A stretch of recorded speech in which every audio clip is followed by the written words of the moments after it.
السلام عليكم ورحمة الله وبركاته.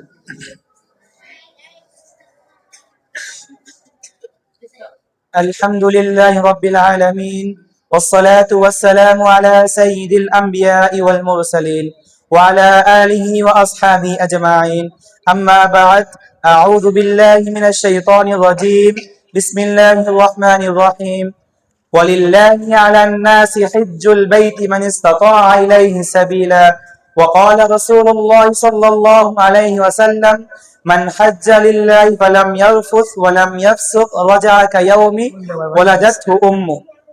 সম্মানিত ইমানদার ভাইয়েরা, আজকের আলোচনার বিষয় হলো হজ, ঈমান, ত্যাগ ও আল্লাহর প্রেমের এক মহান সফর। হজ শুধু একটি সফরের নাম নয়, হজ হলো বান্দার রবের দিকে ফিরে আসার নাম।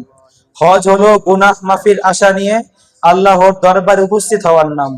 হজ হলো দুনিয়া অহংকার বলে আল্লাহর সামনে নিজেকে সম্পূর্ণ অসহায় হিসেবে দাঁড় করানোর নাম। প্রিয় মুসল্লিগণ, আল্লাহ তাআলা পবিত্র কোরআনুল কারীমে সূরা আল ইমরান ইরশাদ করেন: ওয়ালিল্লাহি আলান নাসি হিজ্জুল বাইতি মান ইসতাতাআ ইলাইহি সাবিলা। আর মানুষের উপর আল্লাহর জন্য এই ঘরের হজ করা ফরজ, যে সেখানে পৌঁছাবার সামর্থ্য রাখে। হজ কোনো সাধারণ ইবাদত নয়, এটি ইসলামের একটি মহান স্তম্ভ।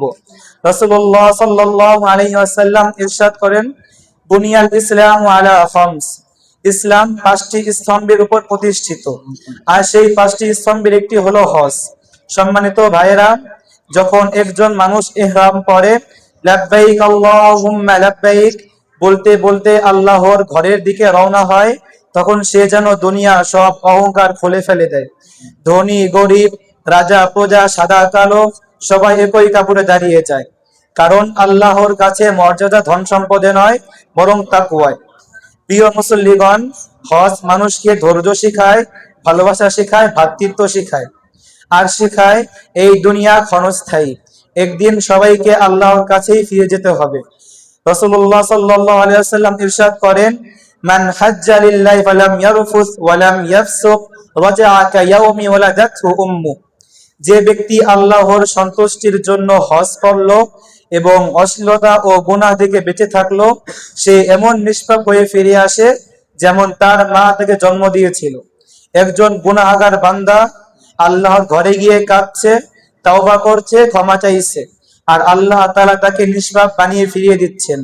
এর চেয়ে বড় সৌভাগ্য আর কি হতে পারে? সম্মানিত ভাইয়েরা, আজ কত মানুষ দুনিয়ার জন্য কাঁদে, টাকার জন্য দৌড়ায়, সম্মানের জন্য লড়াই করে, কিন্তু খুব কম মানুষ আছে যারা আল্লাহর ঘর দেখার জন্য অশ্রু ঝরায়।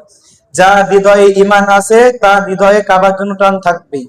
আল্লাহ তাআলা আমাদের সবাইকে হজ করার তৌফিক দান করুন। আমিন। ওয়া মা আলাইনা ইল্লাল বালাগ। আসসালামু আলাইকুম ওয়া রাহমাতুল্লাহি ওয়া বারাকাতুহু।